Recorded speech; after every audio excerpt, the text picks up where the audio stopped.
Right, now this brings me to one of my favourite stories. Okay. There was, when I was with Legal in General, Bill would always be organising us to go on things, And he said, we're going to send you on morning of memory retention. So it was me thinking, another boring load of rubbish, Anyway, we all set off to this hotel in Chester. It was about 12, maybe about 12 of us. And big round table, walked in, this guy greets us. Hi, what's your name? Gary. What's your name? Introduced himself to everyone, shook our hands. And then the 12 of us sat down. And he said, well, we're going to talk about memory today. He said, because we're in sales, you must remember details about people when you're speaking to them, particularly in insurance. He said, so what do you think about this? And he went round the 12 of us and named every single one of us. All right. From a 5-second introduction. Right, okay. And we all were like, wow. Yeah. What is that? And we're going, he's got them written down. Right. It's in his pocket, but it wasn't. Yeah. This guy had memorised every name as we walked in.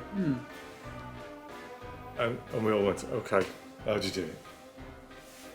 He said, every single person that you meet, or when you're trying to sell in a situation, you need to remember detail. It's all done by painting a picture of that person in your head. So you associate that name with a picture. So it doesn't matter what it is.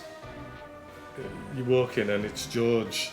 So immediately you see George V on a coin. Right. So you see the coin. So when you look at that guy, you see the coin and it's George. Right. And it takes me back to when I was probably about 15. And we used to describe our customers in my mum's shop by their characteristics. Yeah, you do. You try and, if you get regular customers, even though I don't remember the names, I'll go, oh, where's Mrs. Knitting Needles? That's it. You have a vision. Yeah. And this particular one that's always my favourite story, because I was 15, a bit naive. Well, I was probably not as naive as the rest of them, but there was one particular customer who used to come in, pensioner,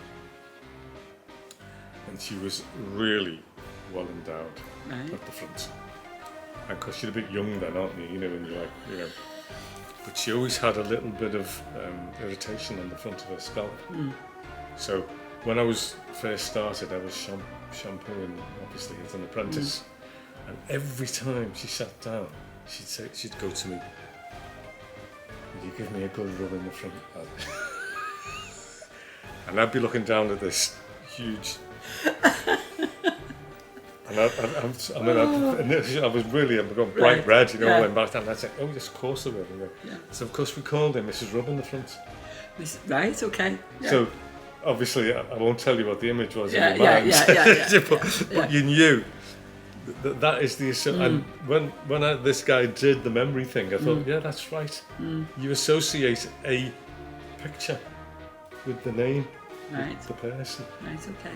I mean, there was a few who used to come in and Mrs. Operation, because it's starting, and they cut me from here to here. Oh, right, yeah. Yeah, there was all that, Yeah. So, and Mrs. Guinness, because she'd always go to the pub first and have 2 pints of Guinness and fall asleep under the hairdryer. Right.